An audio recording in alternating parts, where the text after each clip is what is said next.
Something unexpected happens after you turn 60. Little by little, the urge to keep up, to buy more to impress others, starts to fade.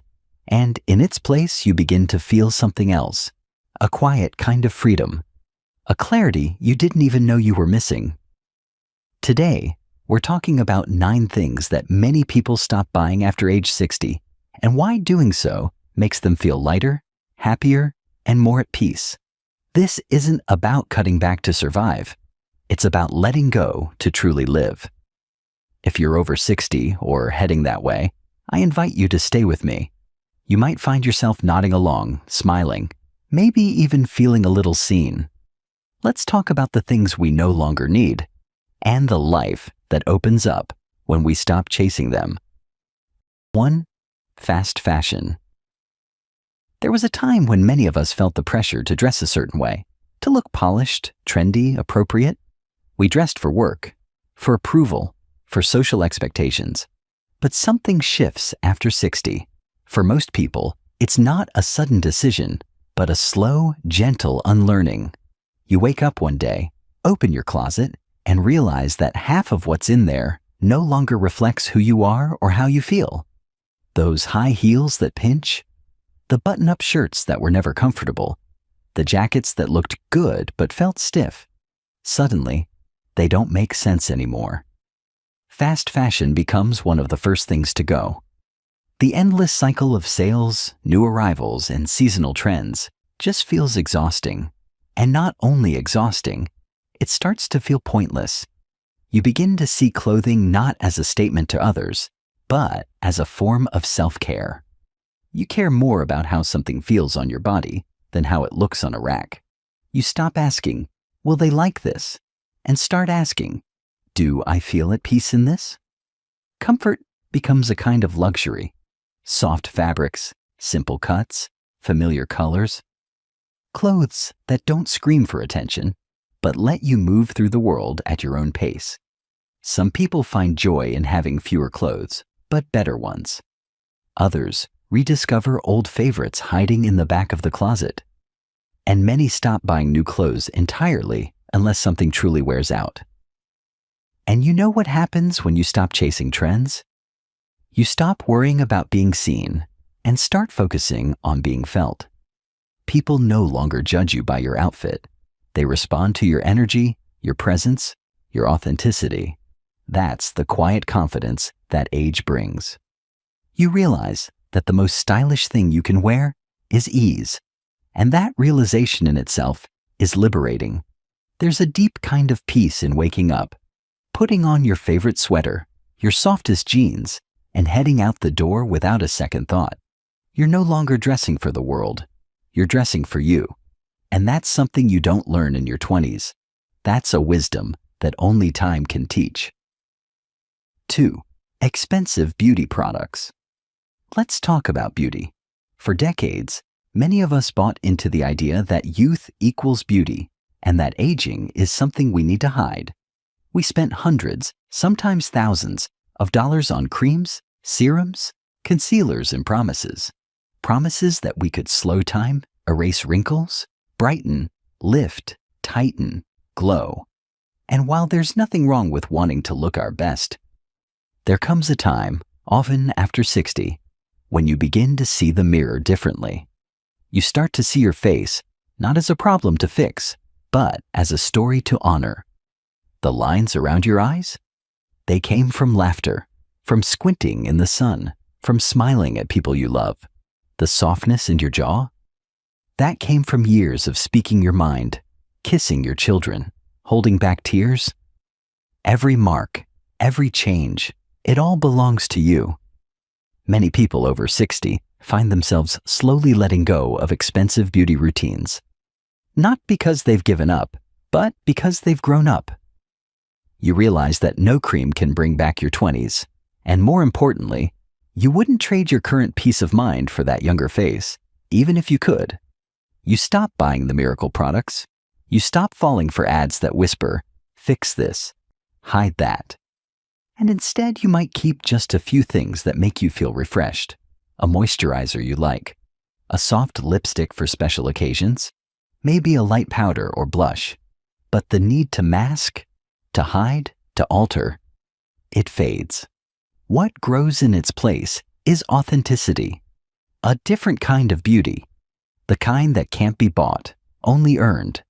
It's in the warmth of your smile, the calm in your eyes, the way you carry yourself with ease, knowing who you are and who you are not. And when someone compliments you now, you hear it differently. Because it's not about your appearance, it's about your presence.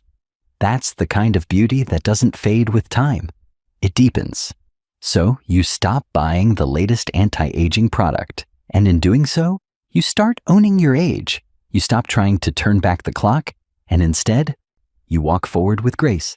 And that's a kind of radiance that no product can give you. 3. Subscription overload. At some point in life, you look around and realize how much noise is coming at you every day.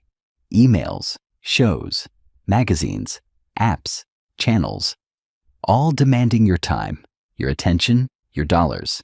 And somewhere after 60, many people begin to feel overwhelmed, not just by clutter in their homes, but by digital clutter and mental clutter too. And that's when the canceling begins. You take a look at all those monthly charges and start asking, do I even use this? A magazine you haven't read in years. A streaming service that's been charging you $10.99 per month, but you can't remember the last time you watched it. A shopping club, a news site, a meditation app, all signed up during a free trial you forgot to cancel. So you begin the process. You open your statements, you hit unsubscribe, you delete the apps, and something unexpected happens. You feel relief. Not just because you're saving money, but because you're reclaiming space. Mental space. Emotional space. You're no longer being pulled in a dozen directions every time you open your phone or mailbox. Many people over 60 realize they don't need more entertainment. They need more stillness. Fewer options, but more meaningful ones. Instead of flipping endlessly through shows you don't care about, maybe you find yourself rewatching a classic film that brings back memories, or reading a real book, cover to cover without interruption, or even just sitting in the quiet, listening to the rain, remembering how peaceful life can be when we're not distracted. Canceling subscriptions isn't about becoming a minimalist or saving every penny. It's about asking, what adds value to my day? And if something doesn't, you learn to let it go without guilt. In the end, the goal isn't to empty your life. It's to fill it with things that matter. By choosing clarity over clutter, you make room for deeper moments, richer conversations, and a mind that can finally breathe again. 4. The latest tech. Technology is a wonderful thing, until it isn't. When it works, it makes life easier. But when it doesn't, it can feel like the world is moving too fast, leaving you scrambling to catch up. After age 60, many people begin to step back from the constant chase for the newest, the latest, the smartest device on the market. There was a time when you might have felt pressured to keep up. A new phone every year, smart assistants in the kitchen, apps for everything. But now, you look at all those flashing screens and never-ending notifications and ask yourself, is this really helping me live better or just making me busier? More and more people are realizing they don't need the latest gadget to stay connected. They just need something that works, something reliable, something they understand. Whether it's an older smartphone that still gets the job done, or a tablet used mostly for reading and video calls with loved ones, the need for constant upgrades starts to fade. And along with that, the stress fades too. You no longer feel the pressure to learn every new feature, memorize passwords for a dozen accounts, or deal with updates that seem to change things for no good reason.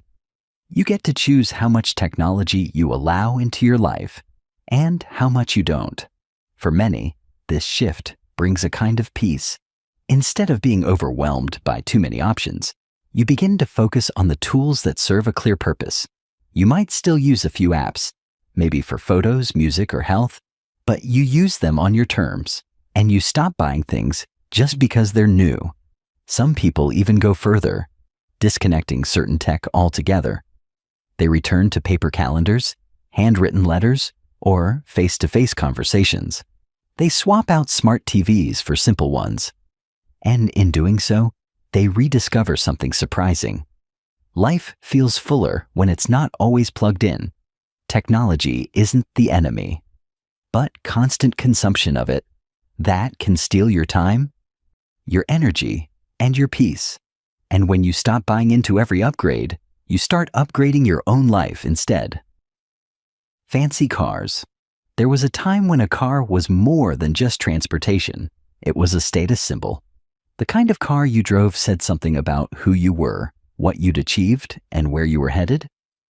But after 60? For many people, that story changes.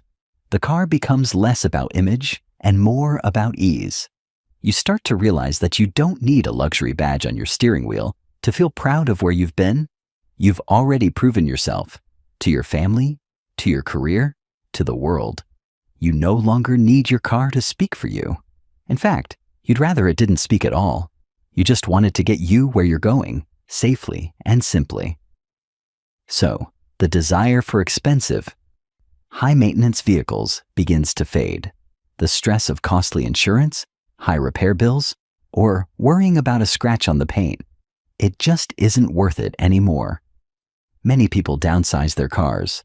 Others move to something older but reliable, or even consider giving up driving entirely if they live in a walkable area. And what they gain in return? Peace of mind, more money in their pocket, fewer worries when parking, less anxiety on the road, and perhaps most importantly, a feeling that their car now fits their life, not the other way around. There's a quiet freedom in driving a car that doesn't demand attention. You no longer feel the need to impress your neighbors, or anyone else for that matter. You're not in a rush. You're not showing off. You're simply moving through your day 1 mile at a time on your own terms. And that's the beauty of this stage in life. You finally give yourself permission to make choices based on comfort, not competition. A smooth ride, a comfortable seat, a simple radio station playing your favorite music, these are the things that matter now. And you realize, with a gentle kind of joy, that you don't miss the luxury one bit. 6. Big homes. For years, the dream might have been to own a big house. More rooms, more bathrooms, a yard, maybe even a guest suite. It made sense back then, with kids running around, family gatherings, and years of memories being made under one roof. But after 60, that big house can start to feel too big. The kids have moved out, the noise is gone, and with it, so much of the need for space. Many people begin to look around and realize they're only using a few rooms in the house. While still cleaning, heating, and maintaining all the rest, the house that once brought pride can start to feel like a burden. So they make the choice, sometimes slowly, sometimes all at once, to downsize, to let go of square footage and embrace something smaller, cozier, more manageable. A single-level home, a condo, an apartment closer to town. Something easier to clean, easier to live in, and above all, easier to enjoy. It's not always an easy decision. Letting go of a home filled with memories can bring up emotion. But what many people discover is this: you're not letting go of the memories. You're just making room for new ones. A smaller home often means less stress, lower bills, fewer repairs, less clutter, and more time to spend doing what you actually enjoy, whether that's gardening on a small patio, inviting a friend over for coffee, or simply sitting in a quiet living room that doesn't echo. Even more than that, moving into a home that suits this season of life reminds you that life isn't about how much space you have. It's about how you fill the space you're in. A smaller house can feel bigger if it's filled with laughter, love, and peace. And so, many people after 60 stop buying into the idea that bigger is better. They choose simplicity. They choose soul. And in doing so, they often find they're living more fully than ever before. 7. Obligatory gift giving replacing presents with presents. For a long time, gift giving was almost automatic. Birthdays, anniversaries, holidays, retirements. You bought something, wrapped it nicely, added a card, and handed it over with a smile. It felt good, of course. But over time, for many people after 60, the act of giving starts to shift. Not because they care less, but because they've begun to care differently. There comes a moment when you realize that many of the gifts you've given, or received, have ended up sitting on shelves, in closets, or even being returned. Not because they weren't appreciated, but because people often don't need more things. What they're truly hungry for is connection, and the older you get, the more clearly you see that. That's when gift giving becomes less about stuff and more about time. Instead of rushing to the store, you pick up the phone and call someone you haven't spoken to in months. Instead of ordering another gadget, you handwrite a letter or invite someone for coffee. Your presence, your words, your full attention. These become the most valuable gifts of all. It's not about being frugal. It's about being intentional. You may still give gifts, but now they're often more personal. Homemade cookies, a favorite book you finished and thought they'd love, a framed photo with a handwritten note. It's the thought, not the price tag, that carries the meaning. And when the holidays come around, you no longer feel the pressure to keep up with every tradition or buy for every person. You simplify. You give from the heart. And in return, you feel less stress, more joy, and a deeper sense of what the season is really about. Many people after 60 say they feel more present than they ever did in their younger years, that they've stopped trying to impress and instead started to express their love, their gratitude, their wisdom. And in that shift, gift giving becomes a moment of connection, not a transaction. When you stop giving out of obligation and start giving with purpose, something beautiful happens. Both the giver and the receiver walk away feeling richer, and not because of what's in the box.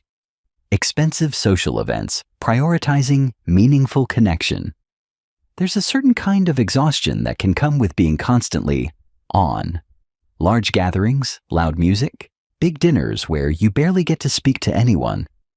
In earlier decades, it might have been fun, or at least felt necessary. But after 60, many people begin to crave something different. Not more socializing, but deeper connection. You start to realize that it's not the size of the event that matters. It's the quality of the moments you have while you're there. The big galas, the fancy fundraisers, the weddings of distant acquaintances, they often feel draining more than uplifting. You go because you feel you should, not because you truly want to. And over time, you stop. You stop saying yes out of politeness. You stop paying for expensive outfits, long drives, and crowded rooms that leave you feeling unseen. Instead, you start saying yes to the porch conversation with an old friend, to a quiet dinner with your children, to a slow morning with a neighbor and a pot of coffee. What many people discover is that intimacy grows in small spaces, in the quiet, in the shared silences and the familiar laughs. You don't need dozens of people to feel connected. Sometimes you just need one person who listens, really listens. So you stop buying the clothes for those events. You stop spending on party favors or travel plans that exhaust you. You give yourself permission to simplify, to show up fully where you want to be, and to gracefully decline the rest. It's not antisocial. It's intentional. You're not withdrawing. You're refining. You're choosing relationships that nourish your spirit instead of just filling your calendar. And in doing so, you often find that you're more connected than ever before. Not to crowds, but to people. The real ones. The ones who matter. The ones who remember what you said last time. Who call just to check in. Who sit beside you without needing to talk. After 60, the social pressure lifts. And in its place, something sweeter grows. True, lasting companionship. 9. Random, just-in-case purchases. embracing lightness and letting go. We've all done it. Bought something because it was on sale. Kept something because we might need it one day. Filled a drawer, a shelf, or a garage with things that sat unused just in case. But after 60, many people begin to look at these little purchases and stored items through a new lens. You begin to ask different questions. Not, could I use this someday? But, have I used it recently? Not, was this a good deal? But, does this bring me peace? And slowly, the answer starts to come more clearly. What once felt like security, having extras, backups, duplicates, starts to feel like a burden. You look around and realize that every object you own takes up a little space in your mind. The clutter outside reflects as clutter inside. So you stop buying just-in-case items. You stop bringing home more mugs, more containers, more gadgets that promise to simplify your life but end up forgotten. Instead, you choose to own fewer things and use them more fully. This shift isn't just about stuff. It's about what you want to carry with you into this next chapter of life. You start valuing space over things, clarity over options, freedom over ownership. Many people find that letting go of unnecessary possessions is emotional, but also incredibly freeing. You start clearing out drawers, donating items, giving away things that once held meaning, but no longer serve a purpose. And in return, your home feels lighter. Your mind feels calmer. You walk through your space and feel a kind of quiet joy, not overwhelmed by what's around you. And when you do need something unexpectedly, you find creative solutions. You borrow. You ask. You make do. You realize that living with less doesn't mean going without. It means living with enough. There's wisdom in knowing what you don't need, and peace in knowing you're no longer adding to the weight of your life, but subtracting from it. So you can move forward, lighter, freer, and more fully present in each moment. By the time we reach 60, we've spent decades building, collecting, providing, and giving.